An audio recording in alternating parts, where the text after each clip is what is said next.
Hello दोस्तों, एक important question जो पूछा जाता है वो है ऑप्शनल को लेके। बहुत लोग बहुत सी चीज़ें बोलते हैं। मुझे किसी से कोई वो नहीं कर रहा हूँ मैं कि कोई गलत बोल रहा है कि सही बोल रहा है, बट मैं अपने बारे में अपना एक्सपीरियंस आपसे शेयर करूँगा अगर, तो इसमें ना सिर्फ 2 से 3 चीज़ें काम करती है। ऑप्शनल ऐसा कुछ लोग ऐसा बोलते हैं कि जो आपके जीएस के साथ टाइप टैली करे और कवर करे काफ़ी जीएस, उसको ले लीजिए ताकि आपको एक पढ़ाई में दोनों फ़ायदा हो। ठीक है, सही भी है वो कई हद तक, बट ऐसा काम नहीं करता। सेकेंडली, कुछ लोग कहते हैं कि जिसमें सिलेबस जो है वो कम हो वैसे टॉपिक उठाइए, वो भी सही है कई हद तक, बट पूरी तरह से नहीं। कुछ लोग कहते हैं कि जो टॉपर्स ने अभी लिया है, जो सब्जेक्ट पढ़ के काफ़ी ज़्यादा टॉपर्स निकलते हैं, आप उसको ले लीजिए, वो भी सही है। पूरी तरह से गलत तो नहीं कह सकते, हमें वैसे देखना चाहिए। और सेकेंडली, कुछ लोग और भी कहते हैं कि आप देखिए कि किसमें कंपटीशन कम है, आप उसको उठा लीजिए, वो भी सही है। ठीक है, फिर कुछ लोग कहते हैं अवेलेबिलिटी ऑफ द मटेरियल है, आपको किस सब्जेक्ट में बहुत ज़्यादा मटेरियल अवेलेबल है, किसमें गाइडेंस अवेलेबल है, आप उसको उठाइए, वो भी सही बात है कि नहीं।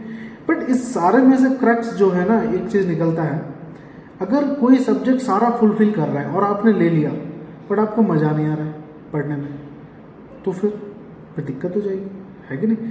क्योंकि जो ऑप्शनल है ना, वो आपकी गर्लफ्रेंड की तरह होना चाहिए।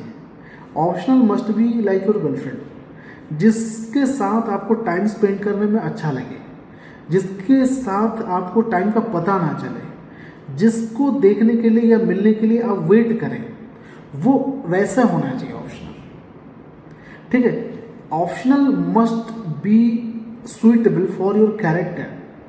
ठीक है, आपका व्यक्तित्व जैसा है ना, आपको वैसा ऑप्शनल उठाना चाहिए।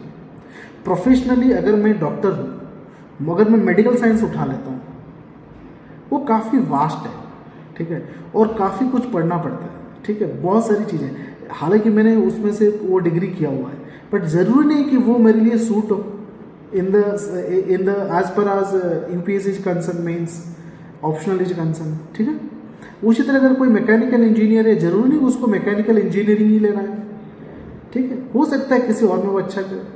हाँ, तो आप कैरेक्टर अपना देखिए, आप किस तरह के, क्या आप लिटरेचर पढ़ने में इंटरेस्टेड है तो आप लिटरेचर ले लीजिए। क्या आपको ह्यूमन सोसाइटी के बारे में पढ़ना जानना वो अच्छा लगता है, आपका नेचर है, कैसे इंसान आए, कहाँ से आए, कैसा इवोल्यूशन हुआ, हाँ, ट्राइबल लोग कैसे रहते हैं, इस सब के बारे में जानने में इंटरेस्टेड है, ह्यूमन जीन कैसे काम करता है, एक्सेट्रा एंड एक्सेट्रा, तो आपके लिए बेस्ट सब्जेक्ट जो एंथ्रोपोलॉजी है। क्या आपको ह्यूमन सोसाइटी के बारे में जानने में ज़्यादा इंटरेस्ट है कि ये कास्टिज्म कैसा या स्ट्रेटिफिकेशन कैसे होता है, ऊंच नीच वगैरह वगैरह, ये सब चीज़ें वैदिक पीरियड में क्या होता था, ऋग्वैदिक पीरियड में क्या होता था, तो आपके लिए सोशियोलॉजी बेस्ट है। अगर आपको ज्योग्राफी में ज़्यादा इंटरेस्ट है, आपको पढ़ने में समय का पता ही नहीं चलता, मज़ा आता है, तो आपके लिए ज्योग्राफी बेस्ट है। तो इस तरह से सबसे पहले ना आप अपना जो है बेसिक कैरेक्टर को देखिए कि आपको किस में मज़ा आ रहा है। फिर सेकंड चीज़ आता है कि क्या आप इसको 2 घंटे 4 घंटे एक साथ बैठ के पढ़ पा रहे हैं इंटरेस्ट लेके। फिर उसके बाद आता है अवेलेबिलिटी ऑफ द मटेरियल। फिर अब मटेरियल आजकल हर चीज़ में अवेलेबल है। आजकल तो दिल्ली से सामान मंगवा लिया जाता है कि भाई ये सोच चाहिए, इंटरनेट गूगल में तो वो तो आजकल ओवर मटेरियल हो चुका है। मेन इंपॉर्टेंट है आपका इंटरेस्ट, कीन इंटरेस्ट किस सब्जेक्ट में है, आपका कैरेक्टर किस तरह का है। अगर आप उस सब्जेक्ट को लेते हैं तो आप उसमें बहुत अच्छा करेंगे। तो इसको जानने का एक सबसे इजी वे मैं बताता हूँ जो मैंने फॉलो किया। आपके पास अगर टाइम है ना, आप 2-3 सब्जेक्ट उठा लीजिए, उसकी बेसिक किताब उठा लीजिए।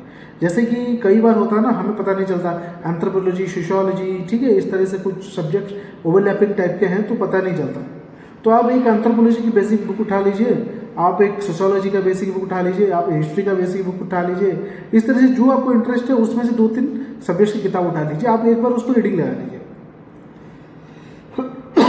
ठीक है, सॉरी, आप एक बार उसको रीडिंग लगा लेंगे तो आपको समझ में आ जाएगा कौन सा सब्जेक्ट जो है आपको एक बार पढ़ के ज़्यादा समझ में आया, इंटरेस्ट भी आया, मज़ा भी आया और पढ़ते समय टाइम ही नहीं पता चला कैसे वो समय बीत गया, वही आपका कीन इंटरेस्ट है। ठीक है, जब फिर उसको आगे आप पढ़ते रहेंगे फिर आपको देखेंगे, आपको अच्छा लगेगा और आप उसमें बहुत अच्छा करेंगे। बहुत ज़्यादा गाइडेंस की जरूरत नहीं पड़ेगी। गाइडेंस की जरूरत पड़ती है आंसर राइटिंग में, ताकि इवैल्यूएशन सही से हो सके। ठीक है, वो अलग बात की टॉपिक है। पर ये हम लोग बात करेंगे how to choose your optional. It must be like your girlfriend. ठीक है, तो इस तरह से आप लोग ऑप्शनल चूज कर सकते हैं। मार्केट में किसी भी से सुन के या फिर किसी टॉपर से मिलके, टॉपर्स की इंटरव्यू देख के आप ऑप्शनल चूज मत करिए। इट विल बी समटाइम आपको शायद हो सकता है पछतावा हो कि सुन के ले लिया। ठीक है, कई लोग इसी चक्कर में पब्लिक एडमिनिस्ट्रेशन या फिर PSIR ये सब ले लेते हैं। ठीक है, बहुत अच्छा सब्जेक्ट है अगर आपको सूट करता है तो। ठीक है, अदरवाइज आप ब्लेम करते रह जाओगे ऑप्शनल को, है कि नहीं। वाइजली चूज करिए क्योंकि ये एक इंपॉर्टेंट डिसीजन है, इसी पे पूरा दारोमदार है। ठीक है, थैंक यू वेरी मच। उम्मीद करता हूँ अच्छा लगा होगा। जय हिंद।